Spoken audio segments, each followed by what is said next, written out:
So what are the problems they generally share with you? If you don't mind sharing one or two of the issues that teachers, when you're giving coaching to them, what are the issues they have when they plan to leave the profession or to switch to something else? What are the issues? What in terms of like the problem? Because we talked about the problems, right? Like the burnout and the Yeah, workload. yes, yeah.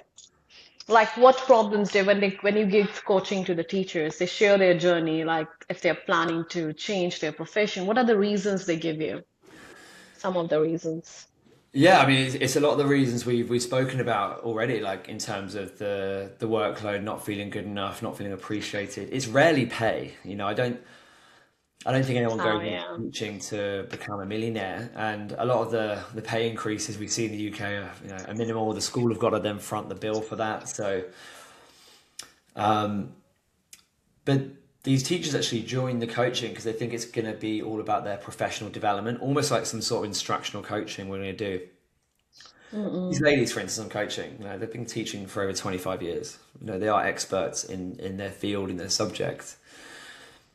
And everything we've done has not actually been about them in the classroom. It's been about them for themselves. Wow. It's been helping them set decent boundaries with themselves and others, holding themselves to higher accountable. A lot of the time as well, it's like real basics, like looking after themselves. What I mean by that is like sleep, diet, exercise, training, committing, um, doing things that they enjoy doing. And I know it sounds so simple, but it's really not if you've been in that space, that almost like washing machine being spun around all the time around education and being a mum and helping other people. It's like they lose their own identity and it's almost like they're forging it on who they want to become. And that's the space of a coach, right? Who you're currently being and the person you want to become. And that gap actually can be anxiety and fear and doubt. But the role of a coach in that way is just narrowing the gap. So everything is in alignment with who they want to be and who they want to become. But it's beautiful to watch and watch them grow and change. And they're not planning on leaving the profession, but helping them personally is allowing them to show up better professionally.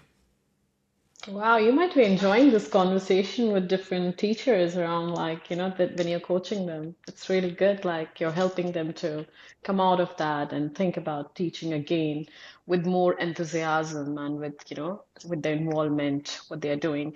Because I do understand when you said the teachers, when they come to you, they're all about themselves, not about the classroom, because they don't have time. They don't have time to spend with their own self. They don't have time to, like, as you said, go for exercising or, walking or whatever the everyday things they have to do. So that's very important for any teacher to understand that. So you're doing amazing. I'm like, it's really, really amazing conversation. Whatever you told me so far, it's beautiful. Thank you. So let's talk about leaders. What do you think? How can leaders create environment in the school where teachers feel motivated and supported? Yeah, when it comes to leadership, I think it's about keeping it fairly simple to at least to start with, which is really listening to understand their teachers and not just to reply. And hearing is physiological, right? Most people can hear. You can hear me, hope so, but listening is psychological. Really connecting and listening is a True. psychological act. And I think a lot of people, especially leaders that I've seen in teaching, they're under their own pressures, they're under their own stresses, but ultimately that filters through. The ones that I see that are the best are the ones that make those teachers feel valued and understood. And we do that really, really simply just by listening, asking a couple of questions, and giving the teacher space and silence to share on what's really going on for them. And I know that that can be hard in quite a frantic setting, but there are these little golden moments in teaching where a student comes to you or a teacher comes to you, and you can take off your teaching hat and put your coaching hat on just for a minute and just really listen to what's going on for them and what they need in that moment. Um, I think, alongside the listening part, um, leaders need some skills to really help people move through their own challenges and issues they face. And a lot of people move up in education as leaders, not by any leadership skills just because they've been in the game a long time. So you get promoted based on really like length of service, not necessarily like management or leadership skills. And I'm just talking from my experience, the courses Mm. that we run and we train teachers on gives them that little tool in the toolbox as a leader to be like, right, let's help in this moment. What can we do differently? And they've got all these exercises they can use, really simple, just to help teachers in the moment to move through. But it starts with leaders, right? If you want to change a culture, if you want to create a culture of coaching and supporting and understanding, like it starts with how the leaders show up. And I'm always adamant now that when we go into any school, there has to be some leaders on this training. We have to train some form of leaders because they have to have buy-in, and that's how it trickles down the tree, right? You can't just, start at the bottom. You have to start at the top and work your way down with any cultural change. But yeah, the skill of listening and just connecting and listening to understand, not to reply. Have you done any coaching with any of the leaders? Yes, I have. Well, actually, interestingly, I've just signed up with Duke's Portugal. So Duke's Education, they're Portugal teachers. So I'm training 12 head teachers and principals in coaching, Oh, wow. starting in May, which is really, really exciting. But yeah, done a bit of work with some head teachers and leaders in the past, but never actually training principals because they're quite hard to get to. They're quite hard to, uh, to reach sometimes. But it's 90 minutes a month.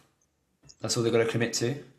Either learn some new skills and some new tools, and again that will trickle down, and hopefully they'll see the benefits, and then maybe we can explore doing some more work with then the middle leaders and maybe some teachers as well, because it does make a massive difference. It's really not that difficult, like in terms of what we deliver. It's helping people be better versions of themselves, professionally and personally.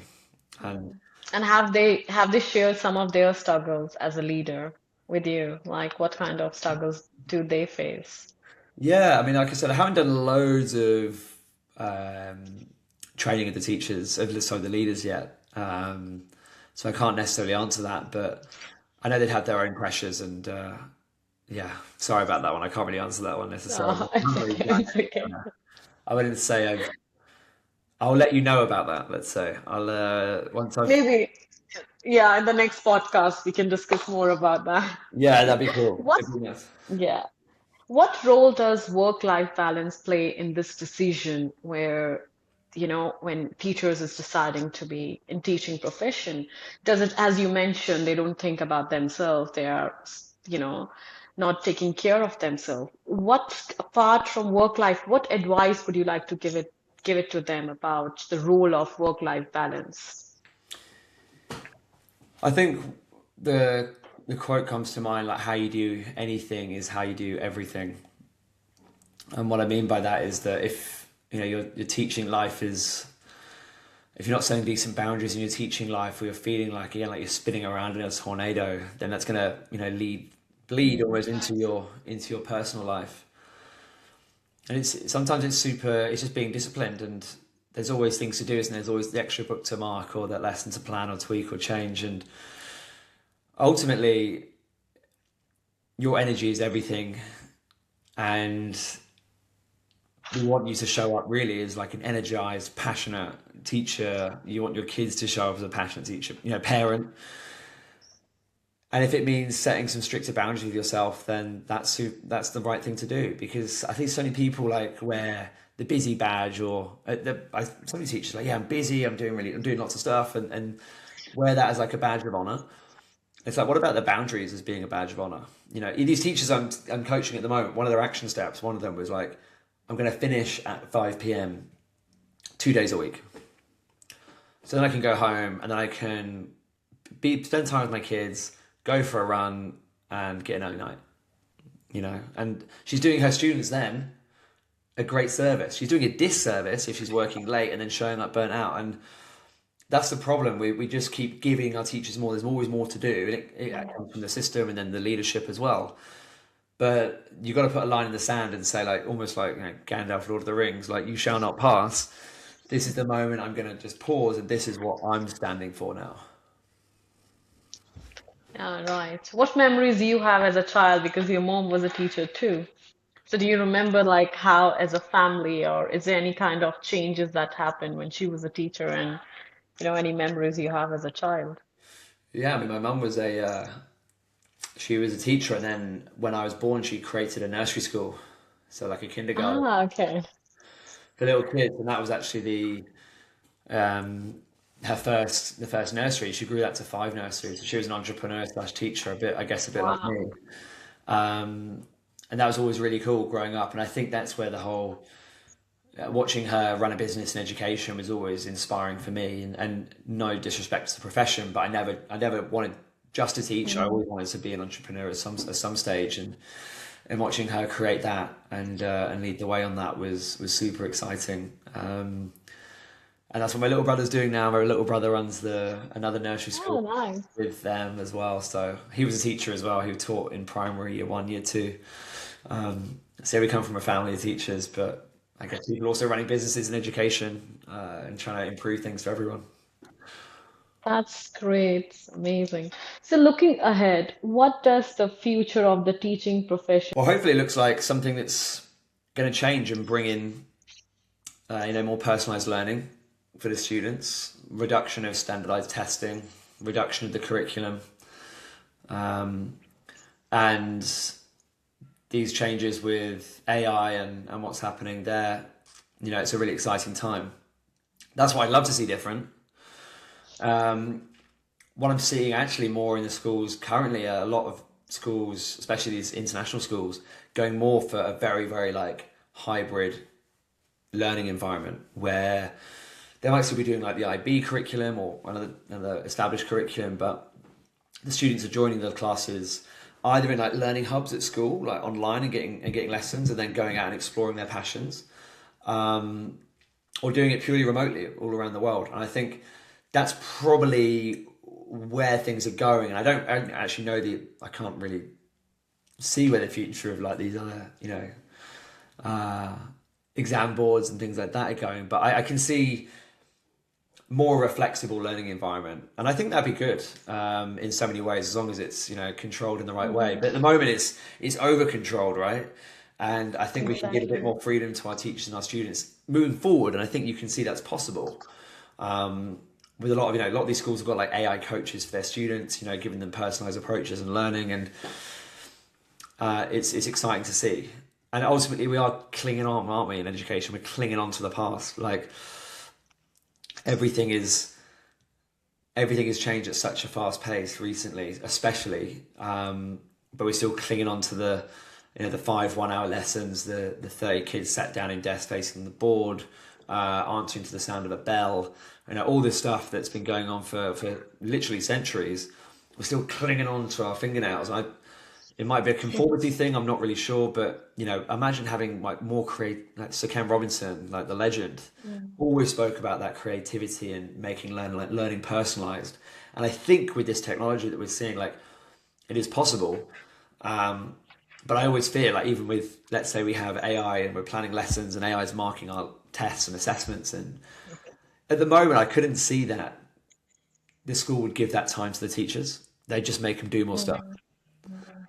But I agree. there has to be, and I think maybe the more actual schools that are outside the system, like these international schools or independent schools that are going for this more like hybrid, flexible learning approach, hopefully they can start embedding that into new sites, new systems. And obviously, what's been really cool to see is alongside that is that schools have been way more stricter with social media use and phones and things like that. Like a lot of schools, I remember the first school I went to that saw this it was Dubai English speaking school, and they had those Hmm. the little wallets that you put your phone in and things like that. And that's really great. That's amazing. And actually, that's what again making education feel human again, bringing the lunchtime, the break times back together. Um, but I can see the future like this hybrid learning where you've got the students together, they're still getting those social emotional skills, but they're doing a lot more work remotely and having the freedom to do that. But that's the other flip of the coin, which I'm really big on, is obviously making education human again. Those soft skills, those True. life skills that we a lot of the time don't seem as important are going to get even more important. Mm. How to hold a conversation, how to talk in front of people, how to connect and understand and listen and build those conversations. And that's really where we want to come in and keep growing that and developing it. Because that those skills, you can't AI those skills, you know. You can't. That's true. Emotions, that kind of conversation that we're having, it's amazing. And the work you're doing is, as I told you earlier, it's amazing. I've read so much about you and your social media channels. You're all over. And it's beautiful whatever you're doing around the world for the schools. And thank you so much. Before we move to rapid fire, one last message to our listeners, to our audience from your side. One last message would be this. And I think if you're a teacher right now and you're listening to this, and thank you if you have listened, and whatever you're feeling about education at the moment, whether you're very positive or negative about it, the quote that always fires me up, and hopefully it will fire you up, is that it is easier to build strong children than to repair broken adults. And that quote for me is Wow. what's always kept me going, always kept me in the game, because I was that broken adult, crying in front of that group of kids, not feeling good enough, feeling anxious, feeling overwhelmed. And the skills that I've learned in the personal development space have transformed my life. So always remember, you are making a difference. You are changing lives. You're building strong children so they're not pushing their problems away. They're dealing with them right now. And you are an amazing person in an amazing profession that makes such a difference. Thank you so much. And it's so good that you are sharing your journey because many teachers are feeling that, but they don't have a courage to share their journey because, the setbacks, what they are thinking, what the world will think about. So it's amazing that you shared your journey. And because I know many teachers can relate to this, what you have gone through in your career.